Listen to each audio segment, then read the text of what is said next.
The rain tapped softly against the windowpane, a gentle rhythm that had always soothed Eleanor. Harold watched her now, sitting in her favorite armchair by the fire, her silver hair catching the glow of the flames. Her eyes, once bright with laughter and stories, stared at nothing in particular. Some days she knew him, most days she didn't. Harold was 87. His hands trembled slightly as he opened the small wooden box on the coffee table, the one that held their life in yellowed envelopes and faded photographs.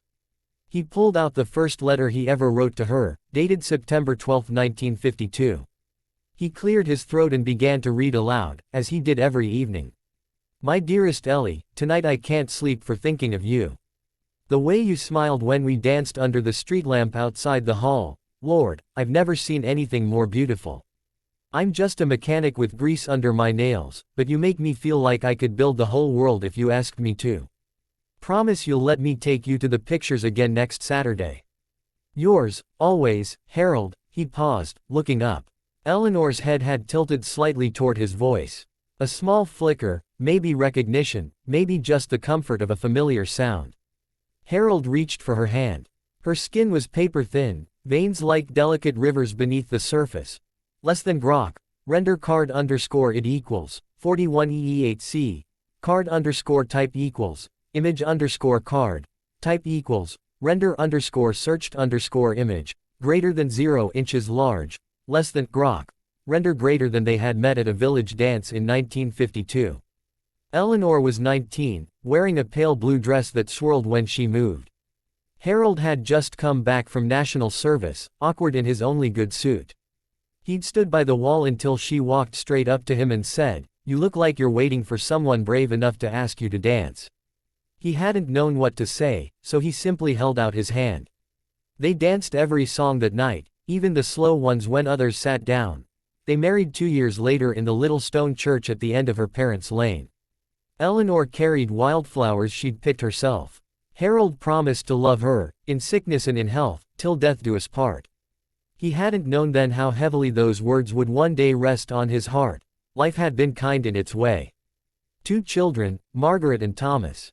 A small house with a garden Eleanor filled with roses. Holidays by the sea. Christmases with paper chains and too many mince pies. Hard times too. The year the factory cut hours, the miscarriage they never spoke of again, the night Thomas broke his leg falling from the oak tree. Through all of it, they had each other. Harold turned to another letter, this one written in 1978. Ellie love, Margaret passed her exams, top of the class. She gets that stubborn brilliance from you. I watched you help her with her revision last night, patient even when she slammed the book shut in tears. You're the best mother in the world, and the best wife. I don't tell you enough. I'm proud of you every single day. I fixed Mrs. Henderson's car again today. She paid me in Victoria sponge. I saved you the biggest slice. Forever yours, H. A faint smile touched Eleanor's lips. Harold's chest ached with hope. Some days the letters brought nothing. Other days, like tiny miracles, she would squeeze his fingers or whisper his name. He stood slowly, joints protesting, and crossed to the old record player in the corner. He lifted the needle and set it gently on the vinyl.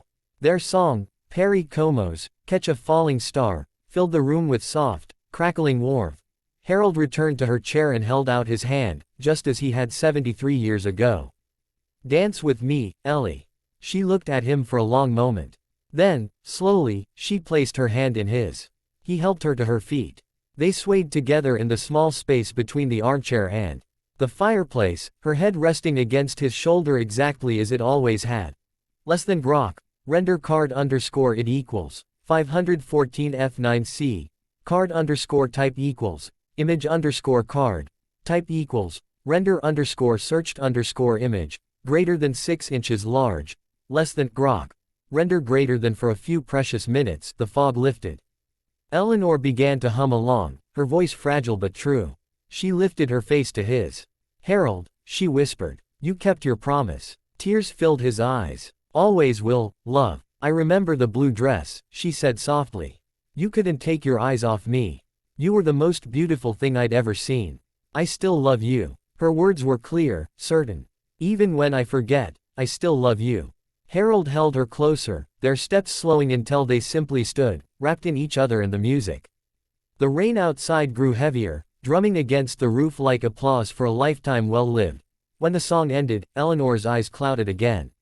She looked around the room as though waking in a strange place. Harold guided her gently back to her chair and tucked the blanket around her knees. He sat beside her and took her hand once more. The disease would steal tomorrow, and the day after, and perhaps every day until the end. But tonight, for a little while, she had come back to him. Harold leaned close and whispered against her hair, "Catch a falling star and put it in your pocket, save it for a rainy day." Outside, the rain kept falling. Inside, love, quiet, stubborn, eternal, kept burning. Forever yours.